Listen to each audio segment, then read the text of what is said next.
Houston pour la suite et puis les infos de 7h30, ce sera dans quelques 2019. Destination Berne. Face à vous aujourd'hui, Béatrice Rulle, Peter Loosli, candidat Les Verts transfrontaliers. Bonjour Peter Loosli.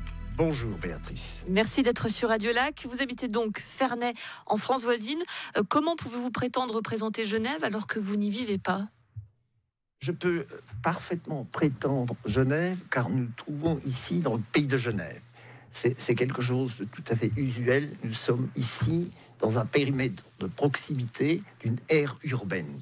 Même si actuellement nous connaissons à la fois un double mouvement de démondialisation et de contestation de la formation des métropoles, néanmoins, aujourd'hui, à l'échelle planétaire, nous vivons de plus en plus en ville, dans des périmètres urbains, et c'est ça l'enjeu du XXIe siècle, vivre dans des aires urbaines, peu importe comment on appelle ça, le Grand Genevois, le Grand Genève, le pays de Genève. Je rappelle, qu'il y a quand même une frontière, même si effectivement les aires urbaines sont de plus en plus importantes. Alors vous habitez Ferney, mais certains dans votre liste habitent même Paris. Alors à part le soleil qui se lève à l'est et se couche à l'ouest, on est quand même très loin des problématiques parisiennes ici à Genève. Alors mon colistier, effectivement, habite Paris. J'ai aussi une colistière qui habite momentanément à Fribourg-en-Brisgau. C'est en Allemagne. Plutôt une exception qui confirme la règle chez les Verts transfrontaliers. Nous sommes présentés une première fois en 2011, puis à mi-parcours, puis aujourd'hui. Et ces deux colistiers sont censés revenir, en tout cas ne pas du tout perdre leurs attaches avec le Genevois. Alors, votre intégration est tellement parfaite que vous êtes conseiller municipal à Ferney.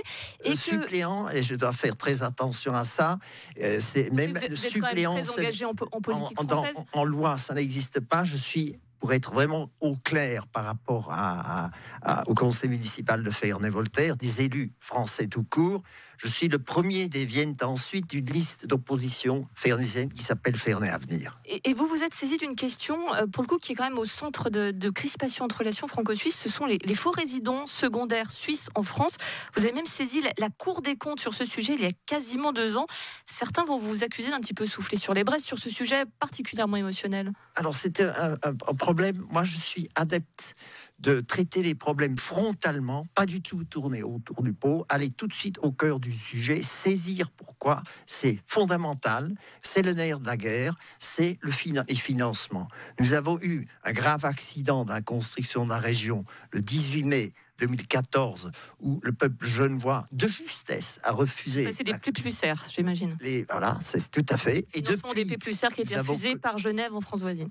Le peuple genevois, effectivement, devait se prononcer sur des cofinancements en géométrie.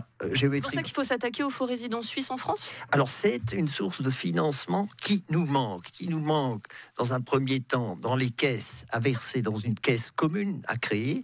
Nous devons faire œuvre commune, nous ne pouvons pas rien faire, sinon la situation, la congestion du trafic et tout ce qui est aménagement du territoire ira à volo. Sans argent, vous ne pouvez rien aménager. Donc c'est clairement 25 millions qui manquent dans une première approximation côté français, mais également côté genevois, parce que la partie genevoise n'a aucun intérêt à avoir un arrière-pays qui péclote.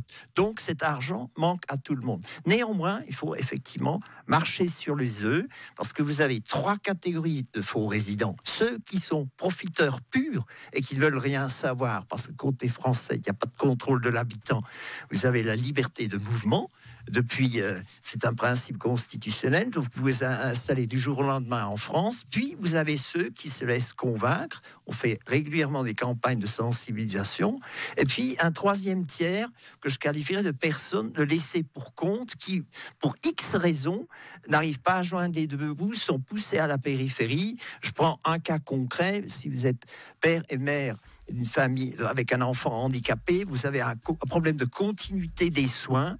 Pour pouvoir continuer à traiter votre enfant handicapé à Genève, vous devez en quelque sorte être faux résident. Et là, les maires français peuvent être indulgents. Je connais un grand nombre de... C'est à géométrie variable, mais voyez, donc il faut effectivement faire attention. ne pas stigmatiser surtout et bien catégoriser. Mais il y a des solutions, je les connais, et je poursuis avec détermination la solution via le nerf de la guerre. Avec beaucoup de détermination, le temps file extrêmement vite.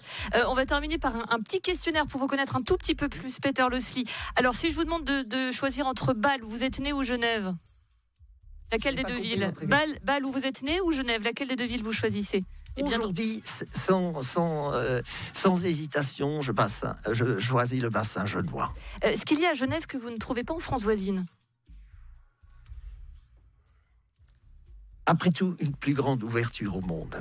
S'il y avait une chose à faire pour véritablement construire le Grand Genève? Plus de ressources financières et humaines. Et si je vous dis Roger Golay? Je comprends sa frilosité. Il a trouvé un filon. Avant lui, c'était Eric Stoffer, avec qui j'ai aussi discuté. Il faut comprendre les Genevois qui expriment à travers ce vote des craintes. Il faut les prendre très au sérieux.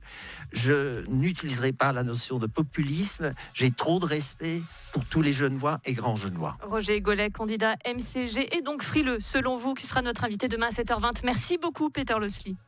Je vous en prie.